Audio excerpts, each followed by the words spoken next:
At narito na naman ang mainit na balita mula sa mundo ng social media natin sa inyo ni Madam Chika.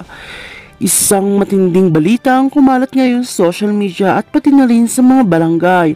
Ito ay tungkol sa isang nakakagimbal na insidente na umuwi nangyari sa bahay ng ating Pangulong Ferdinand Marcos Jr. Ayon sa ilang ulat, mayroong mga natagpuang bangkay sa loob ng bahay ni Pangulo at ngayon ang buong bansa ay nag-aabang kung totoo nga ba ang mga chismis na ito. Ano nga bang nangyari at anong reactions ng mga netizens? Ang balita ukol sa isang bangkay ay nakita sa bahay ni Pangulong Marcos ay unang kumalat sa social media matapos mag-post ang ilang mga nakikilalang mga tao na nagsasabing nakikita nila sa mga otoridad na pumupunta sa isang pribadong bahay na malapit sa lugar kung saan di umano'y ay may mga bangkay na natagpuan. Agad na kumalat ang balitang ito at nagsimula na magtanong ang mga netizens at mga mamamayan, pero hanggang ngayon wala pong formal na pahayag mula sa Malacanang o mula sa mga otoridad na nagpapatibay ng insidente. Sa isang pahayag mula sa Malacanang, ipinaabot ng mga opisyal ng gobyerno ang balitang ito ay walang chismis lamang at walang katotohanan. Ayon kay Press Secretary, wala pong ganitong insidente na nangyari sa bahay ng Pangulo at ito po ay isang maling impormasyon lamang na kumakalat sa social media.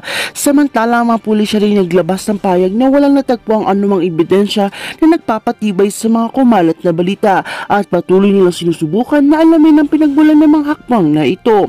Ngunit hindi pwedeng hindi makomento ang mga netizens at ukol sa isang usaping ito. Sa social media, nagsuliputan ng mga iba't ibang opinion at reactions ng mga tao.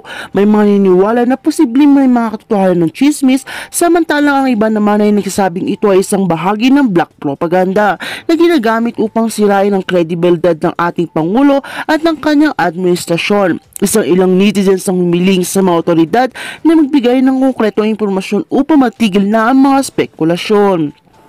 Habang patuloy na umuusad ng balitang ito, pinipilit na mga eksperto na komunikasyon at media literacy na ipaliwanag sa publiko ang eksperto ng maling impormasyon.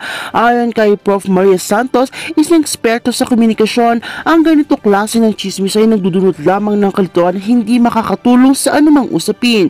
Kailangan ng mga tao na maging mapanuri sa mga balita at hindi basta-basta magtiwala sa mga maling impormasyon. Kaya naman hinuhumok ang bawat isa na huwag magpadala sa mga peking balita. Wala pang formal na pahayag mula sa mga otoridad na magpapatibay na magpatigil na kumakalat ng balita ang mga netizens. Gayon din ang publiko ay inaasa maghihintay pa ng mga susunod na anunsyo mula sa Malacanang ng mga otoridad. Bilang mga mamamayan, mahalaga maging responsable sa pagbabalita at pagkalat ng impormasyon upang maiwasan ang hindi pagkakaintindihan, samantala mga chismis ay patuloy na umaabot sa bawat sulok ng bansa. Ang katanungan ay, totoo nga ba ang balita o isa na lamang itong panibagong chismis na babagsak din sa limbo ng mga hindi pinapansin? Hanggang susunod na balita, patuloy natin tututukan ng mga updates ukol sa kontrobersyang ito. Ang ating mga otoridad ay gagawin ang kanilang tungkulin upang malutas ang anumang issue na lumalabas sa ating komunidad, maging mapanuri mga kababayan at manatiling ligtas. At kung bago ka pa lamang sa aking channel ay huwag kalimutang mag-like, share, and subscribe para update ka sa aming bagong balita.